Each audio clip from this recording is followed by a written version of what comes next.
El genio de Velázquez pudo desarrollarse plenamente gracias a la formación que adquirió en la corte de Madrid, donde entró en contacto con las colecciones de artes reales, y gracias también a los 2 viajes que hizo a Italia. En ambos lugares, la pintura veneciana y especialmente la de Tiziano fueron una influencia que marcó su obra posterior.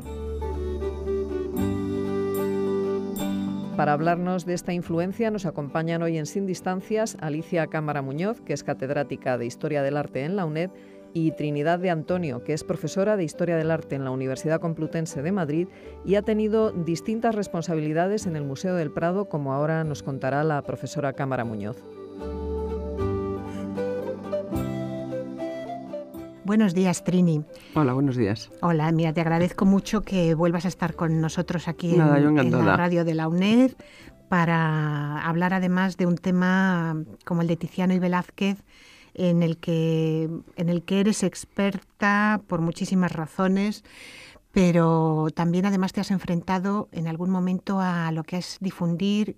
el Museo del Prado, y tenemos tantos Tizianos, tantos Velázquez en el Museo del Prado, porque has sido jefe del Departamento de Pintura Española, has sido jefe del área de educación del Museo del Prado,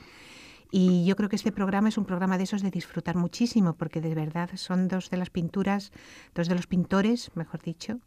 que realmente nos apasionan a poco que nos paremos a mirarlos, ¿verdad? Sí, yo creo que más que experta, que bueno, pues todos los profesores no puedes dedicarte a esto sin acercarte a esos artistas. Todos los que formamos parte de esa admiración absoluta que debemos de sentir por los grandes genios de la pintura, y los dos lo son. Tiziano en su siglo y en su medida y en su entorno, y Velázquez, por supuesto. Y tienen ese punto de contacto que es la corte. No coincidieron en vida, pero las colecciones de los reyes de España les han hecho pues estar juntos para la posteridad y para poder, como hacemos nosotras, pues estudiarlos y enseñarlos pues lo que tienen en su relación, cada uno en su personalidad, sus aportaciones, y eso es yo creo que tú lo sabes igual que yo, uno de los grandes disfrutes de nuestra profesión, enfrentarnos a estos temas. Sí, transmitir eso, o que alguien sea capaz de sentir lo mismo, ¿verdad?, viendo sus pinturas. Y has hablado de la corte, y realmente a lo mejor quizá deberíamos empezar por ahí, porque Velázquez llega a la corte y se encuentra ahí unas colecciones reales pues con pintura veneciana, claro, que le van a cambiar su pintura. Pues entonces sí. Quizá podíamos empezar por ahí. ¿Por qué tenemos tantos Tizianos en el Museo del Prado? Sí. Yo cuando explico Velázquez, todos cuando explicamos Velázquez seguro que tenemos nuestras líneas de actuación, ¿no? Porque no deja de ser una profesión, pero a mí siempre me gusta decir que Velázquez es un pintor excepcional, pero antes de empezar a mirar o a comprobar lo que hace con sus pinceles, es excepcional las posibilidades que la vida le brindó, porque en el contexto de esa España del siglo XVII, en la que muy pocos pintores, desde luego de su generación, muy pocos pintores tuvieron oportunidad de viajar, muy pocos de conocer tantas obras importantes como él tuvo delante, y no solamente de sus siglos, sino de siglos anteriores, incluso de la antigüedad clásica, la oportunidad que tuvo primero de conocer la colección real, de poder, que era lo que hacían desde luego los pintores que estaban en la corte, pero claro, Velázquez luego tuvo unas cualidades que le hicieron pues aprovechar al máximo, pero también digo que si Velázquez se hubiera quedado toda su vida en Sevilla siendo un muy buen pintor, dentro del naturalismo tenebrista, en absoluto hubiéramos llegado a las Meninas, o hubiera llegado, mejor dicho, él a las Meninas o a las hilanderas, a esa maravillosa creación que es la fusión pues de muchas miradas, de muchas posibilidades, de ser un pintor pues culto, algo que tampoco era frecuente, por eso he dicho que es excepcional en ese momento, que tuvo la suerte de tener como maestro a Pacheco, porque Pacheco no sería ni muchísimo menos tan buen pintor, ni de cerca, pero era un hombre con una formación que se la transmitió. Era un hombre con unos intereses, con unas relaciones que se las facilitó, porque si no Velázquez no hubiera venido a la corte en absoluto. Y claro, llegar a la corte y ver esos Tizianos que se encontró, posiblemente incluso siendo un pintor como era él con mayúscula, pues ver, no sé, las colecciones, los propios Boscos, es decir, por ver algo tan diferente. Eso nunca se lo hubiera dado en Sevilla, y luego la corte le proporciona, desde luego, poder admirar y estudiar a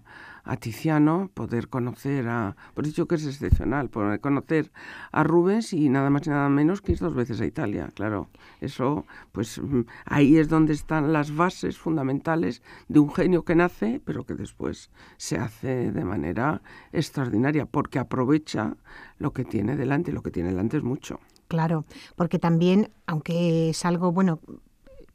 lo de hablar de Rubens en la corte y de la influencia de Rubens en Velázquez, nos está hablando también de influencias venecianas. Claro, nos está hablando, claro. Hombre, en esta Rubens, asignatura que tenemos del modelo veneciano en la pintura occidental y cómo influye toda Venecia en el modelo occidental, pues claro, ahí son dos genios del barroco, Velázquez y Rubens, que están bebiendo de Venecia, ¿no? Pero si es que Rubens, en ese segundo viaje que hace, ya siendo un pintor reconocido en el año 28, principios del 29, a la corte, que es cuando conoce a Velázquez, y Pacheco en su libro, cuando hace la biografía de esos primeros años, que es lo que le da tiempo a hacer, de Pacheco, ya afirma que el único pintor que le interesó en la corte a Rubens fue precisamente su yerno, Velázquez. No sé si en esos momentos se exageraría mucho, ¿no? Porque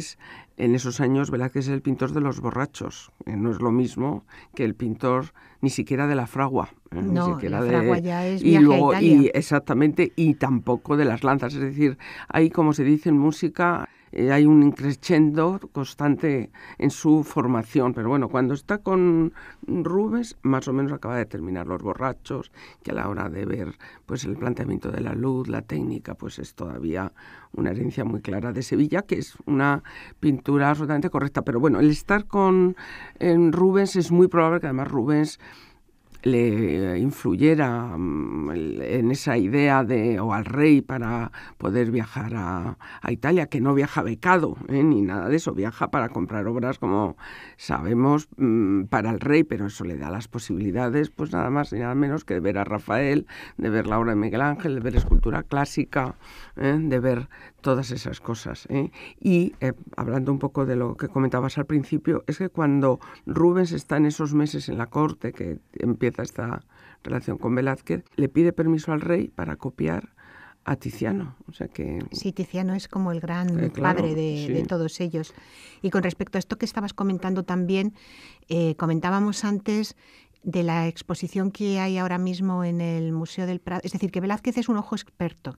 Es el gran pintor y que aprende de todos ellos, pero también cuando viaja a Italia compra. Y compra también pintura veneciana. Entonces ha habido recientemente un descubrimiento en ese sentido, que también es una manera de recordar aquí, para todo el que se dedique a la historia o a la historia del arte o a lo que sea desde el punto de vista de la investigación, que nada está cerrado, que siempre estamos aprendiendo cosas nuevas y tenemos que rectificar nuestras propias afirmaciones muchas veces. Entonces,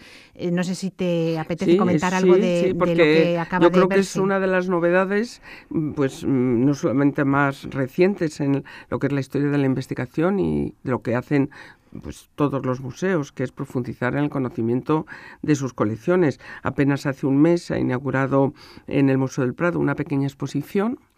que consta solo de 3 cuadros, la Danae y Venus y Adonis de Tiziano, y otra Danae que pertenece a la colección del Duque de Wellington. En esa exposición lo que se trata de demostrar es cómo hasta estos mismos momentos se entendía, todos tú y yo hemos estudiado, que de las 6 poesías que hizo Tiziano para Felipe II, que son uno de esos conjuntos maravillosos de la historia de la pintura, sistemas mitológicos que en cierto modo le dan una imagen de príncipe del Renacimiento sin discusión y de hombre entendido a Felipe II, para rescatarle un poco de la negrura de la religiosidad escurialense, si quieres. Pero en ese encargo, pues a lo largo de los distintos siglos de la colección real habían salido pues todos los cuadros, 4 de los cuadros, menos 2, la Danae y Venus y Adonis. Y lo que ahora se ha descubierto es que habían salido no 4, sino 5, porque la Danae que hoy forma parte, como he dicho antes, de esa exposición y que pertenece al duque de Wellington, es la Danae que pintó para Felipe II en los años 50 como una de las poesías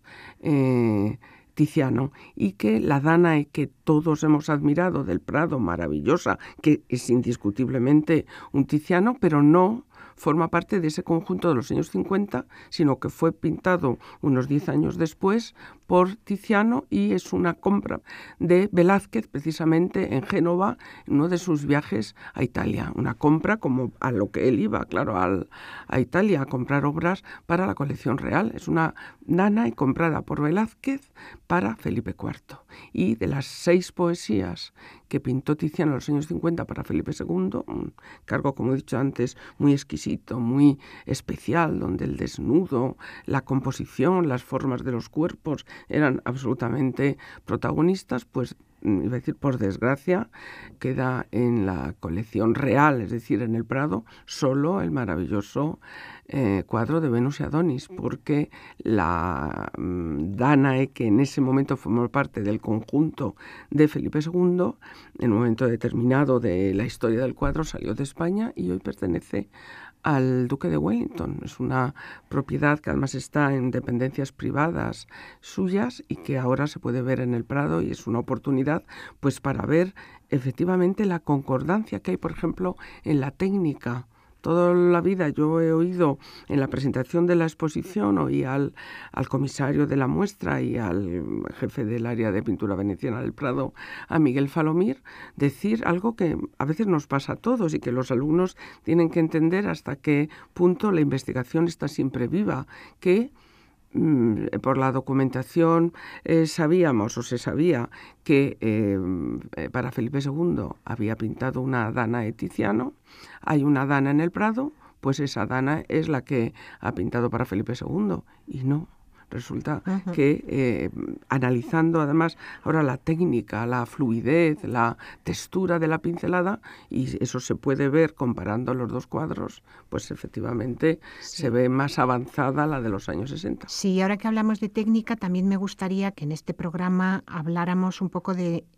hasta qué punto la técnica de Tiziano, esa pintura a base de manchas, influye en la obra de Velázquez, porque toda esa evolución de Velázquez acaba por ser esos puros borrones, esas puras manchas que hay que ver desde la distancia, y eso es algo que parte también de Tiziano. Entonces, ver un poco en esos desnudos, en qué obras de Velázquez,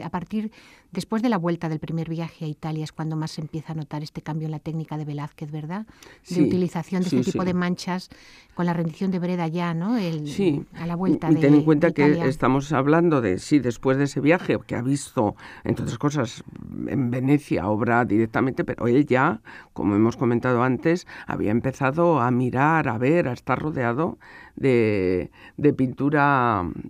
veneciana, pero conseguir la tridimensionalidad de la forma mediante esa gradación de luz, de tonos, de fluidez, de jugosidad técnica, es algo que hereda de Tiziano. Y si me preguntas qué más hereda el tema sobre todo de ese maravilloso cuadro de la Venus del espejo, en el que funde Velázquez 2 temas típicamente venecianos, el tocador de Venus y la Venus tumbada. Son la fusión en el único cuadro que ha llegado hasta nosotros de un desnudo de Velázquez. Sí, la verdad es que,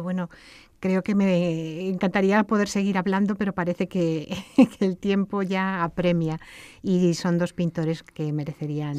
que habláramos más de ellos, ¿verdad? Siempre mucho. Pues en el futuro lo haremos. Muy bien, y muchísimas encantada. Gracias por haber estado aquí. Encantada a vosotros por traerme.